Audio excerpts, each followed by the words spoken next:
আল্লাহ ডাক দিয়ে বললেন, হাবিব, এমন কোন সৃষ্টি নাই যে সৃষ্টির রব আমি না। ও হুজুর, আপনার উম্মত আপনার ইজ্জতের চাদর ধরে টানবে, আপনার কিছু উম্মত হবে আপনার শান ও আজমতকে খাটো করবে। আমি আল্লাহ আপনাকে একটা মর্যাদা দিলাম, ওয়ামা আরসালনাকা ইল্লা রাহমাতাল লিল আলামিন। আল্লাহ ডাক দেখা, হাবিব, আমি আল্লাহ আসমানের রব, আপনি নবী আসমানের রহমত। আমি আল্লাহ জমিনের রব, আপনি নবী জমিনের রহমত।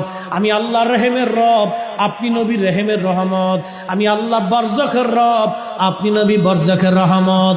আমি আল্লাহ মেহশরের রব, আপনি নবী মেহশরের রহমত। আমি আল্লাহ জান্নাতের রব, আপনি নবী জান্নাতের রহমত। আমি আল্লাহ আরোহর রব, আপনি নবী আরোহর রহমত। আমি আল্লাহ আসমান জগতের রব, আপনি নবী আসমান জগতের রহমত। আমি আল্লাহ নক্ষত্রের রব, আপনি নবী নক্ষত্রের রহমত।